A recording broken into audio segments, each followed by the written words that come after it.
Bueno, entonces si quieres, podemos empezar por las condiciones culturales un poco. ¿Qué consideras tú que llevan a Trump a la presidencia?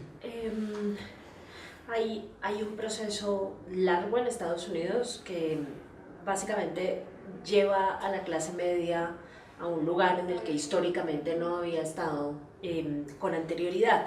La globalización y el cambio fundamental en las condiciones de trabajo de la clase media hace que la industria, que era el espacio donde siempre se desempeñaba, pues se haya desaparecido de Estados Unidos y la población dominante blanca del centro y del sur del país, pues básicamente se empieza a encontrar incluso desde la administración Obama en una condición supremamente difícil. Y parte del lugar en donde se intersectan la economía que estoy describiendo con el factor cultural es justamente cuando esa clase media, activada políticamente por los republicanos, decide culpar de esa situación económica deteriorada a las minorías. Las minorías son el enemigo porque son los que están tomando los lugares de trabajo en el discurso de ellos, que no tienen, son los que están amenazando espacios urbanos importantes, es decir, ante un fenómeno económico que difícilmente pudieron racionalizar y explicar desde el mismo punto de vista económico, encontraron una explicación de carácter cultural que encaja perfectamente, digamos, con la naturaleza puramente migratoria de la demografía estadounidense. Siempre es muy fácil cuando eso sucede insertar variables de carácter racial y de carácter cultural a las explicaciones que se está tratando de construir la gente sobre por qué su situación es tan mala. Quisiera hacer dos preguntas. La primera es, ¿tú crees que podríamos entonces caracterizar este triunfo como una reacción a espacios conquistados por las minorías? Porque en lo que tú nos hablabas, pues y con eso estoy completamente de acuerdo, hay, digamos, unas conquistas políticas y sociales, pero también a nivel cultural, el hecho de que el matrimonio homosexual, por ejemplo, y muchos de estos elementos que son concesiones Todos. culturales, eso Incluyenos pudo a haber... todos, mujeres, LGTBI, minorías étnicas, todas las minorías, digamos, son susceptibles de estar en el lugar en donde se construye este tipo de discurso. Y los discursos son muy parecidos dependiendo de la minoría de la que estés hablando, pero son muy parecidos a través de ellas.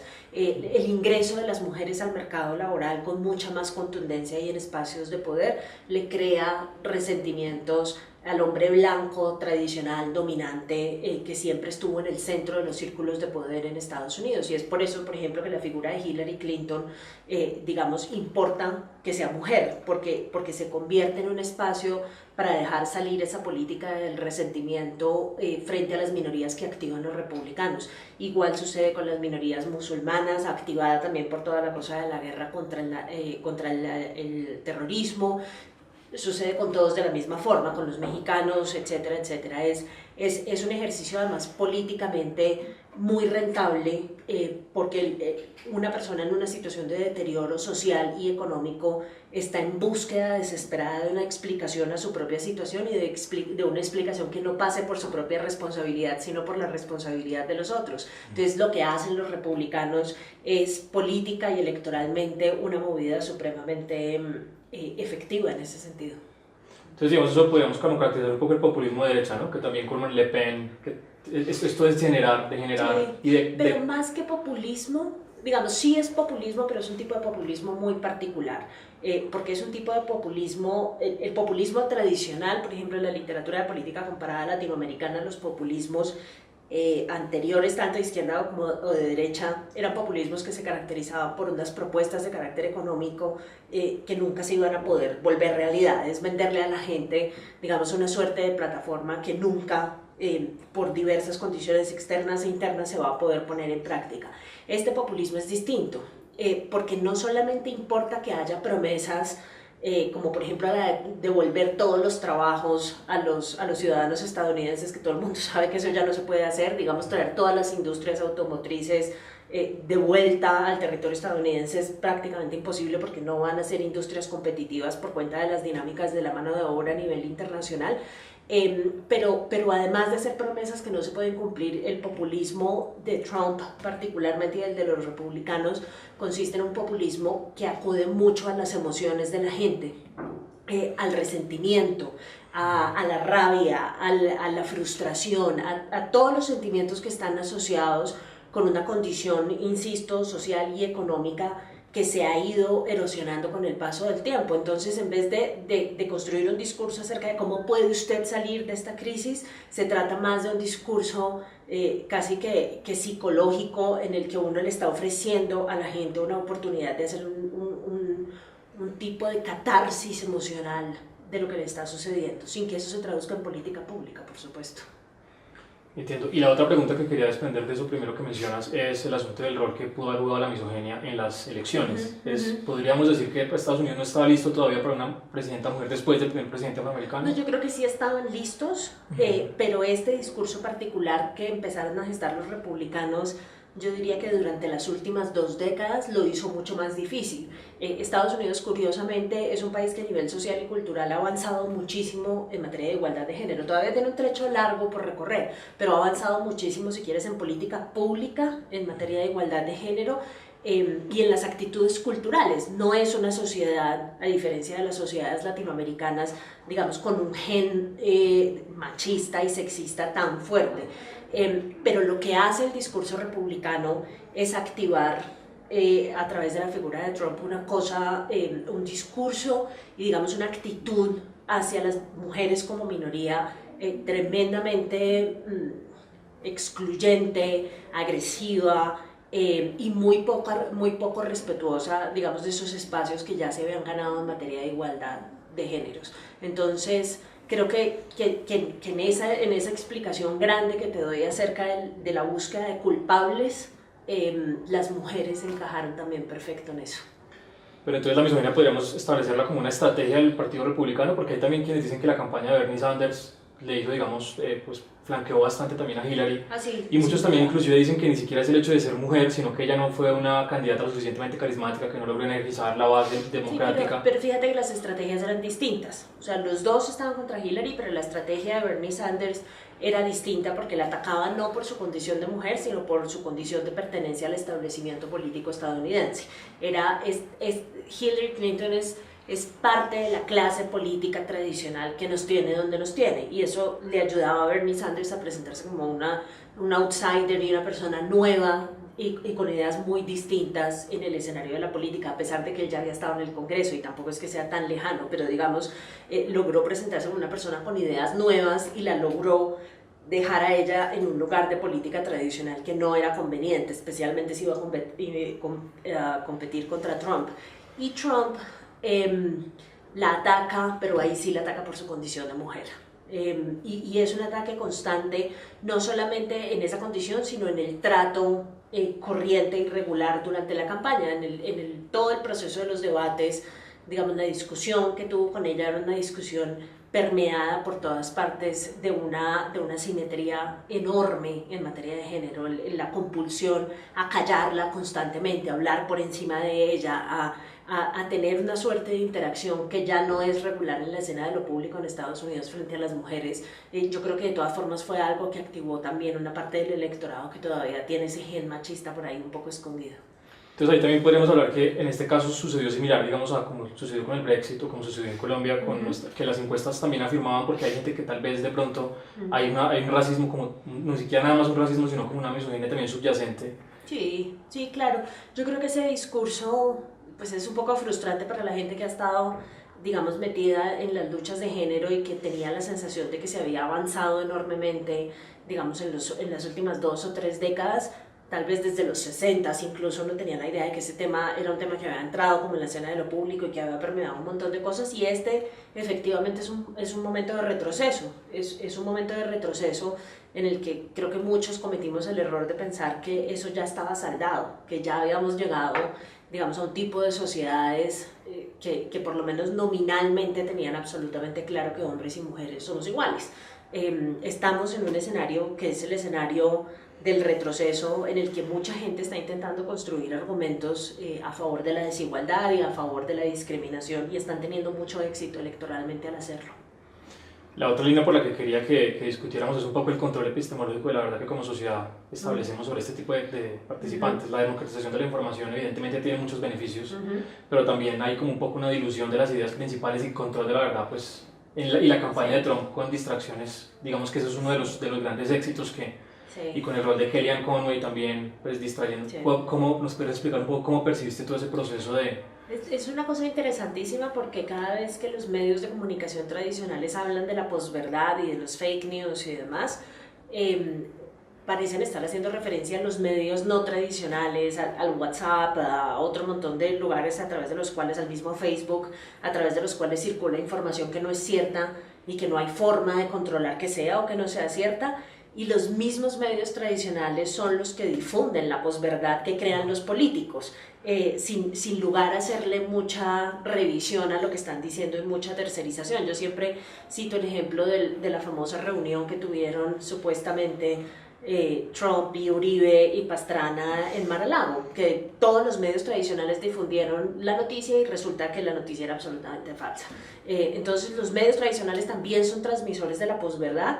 Y están en un escenario muy, muy complicado, particularmente en Estados Unidos, porque Trump y el gobierno Trump es un emisor diario de noticias falsas. Y además no rectifica, lo puede someter al ejercicio que lo han sometido los medios liberales gringos todos los días, que es decir, aquí está lo que dice el presidente y aquí está la evidencia de que esto es absolutamente falso. O si se contradicen, entonces muestran lo que dice hoy el presidente y muestran lo que decían en campaña, como muy, muy objetivo y muy sin filtros de análisis y nada de estas cosas.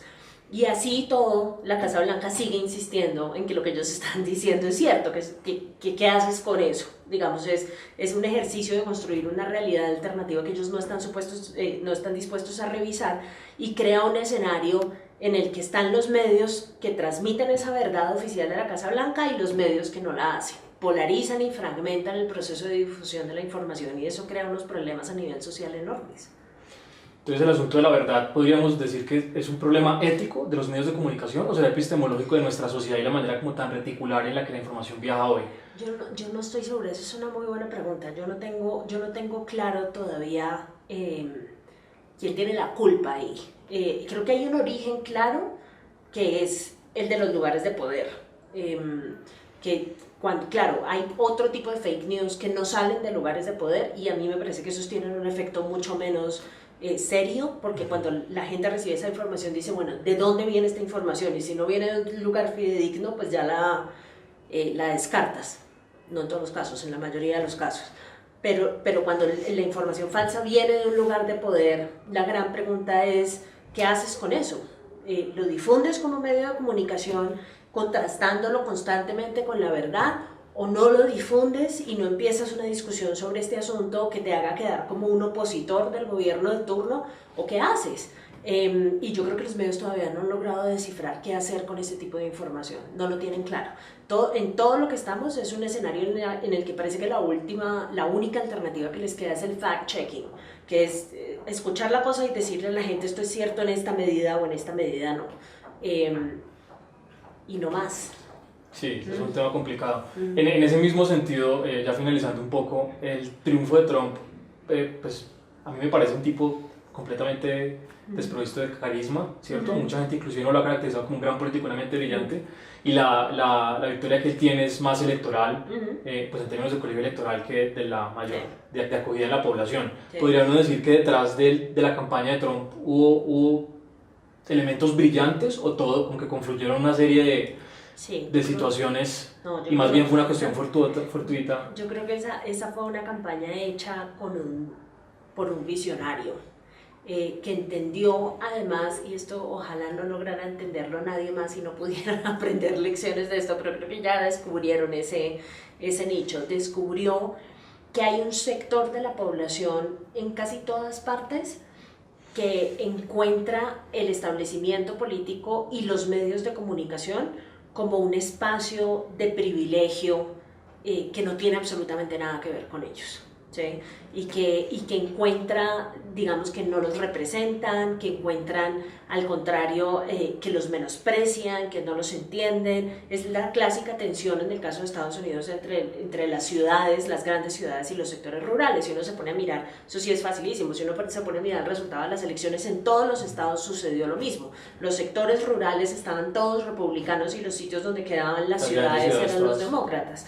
Entonces esa decisión entre lo urbano y lo rural es una decisión de carácter cultural, es una decisión entre el americano promedio, ¿no? el clase media, trabajador, el Homero Simpson, para ponerlo más claro, y el americano sofisticado, el neoyorquino, que se gana un montón de plata sin hacer mucho. Es la lectura que tiene, digamos, el granjero promedio estadounidense, que se levanta a las 4 de la mañana y se acuesta a las 10 de la noche trabajando todo el tiempo, mientras está este tipo de Wall Street que no está haciendo absolutamente nada en el imaginario que ellos tienen de lo que es el trabajo, y que gana unas millonadas. Y están los periodistas y está toda esta gente que crea dos países distintos y que crea un vínculo de resentimiento enorme entre ese que cree que está trabajando como debería trabajar para ganarse la vida. Y acuérdate que estamos hablando de un país con una ética protestante fuertísima, donde el trabajo pues es el medio a través del cual se consigue ser virtuoso y un buen ciudadano,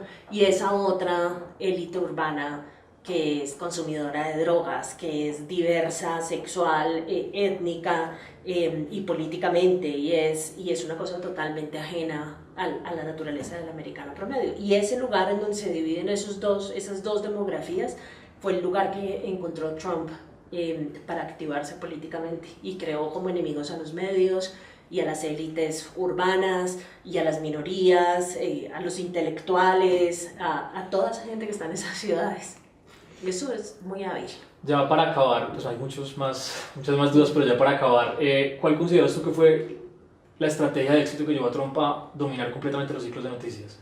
Es decir, ¿cómo logró acaparar completamente? Porque pareciera que venía un escándalo detrás de otro y entonces perdía importancia completamente el día siguiente. Sí, y la gente en últimas terminó por normalizar que un candidato estuviera tan debajo de digamos, del nivel que se pone ese puesto. Además es cierto, es todos los días. Todos los días. Todos los días. O sea, yo sigo noticias gringas todos los días de mi vida, y todos los días hay una gran noticia.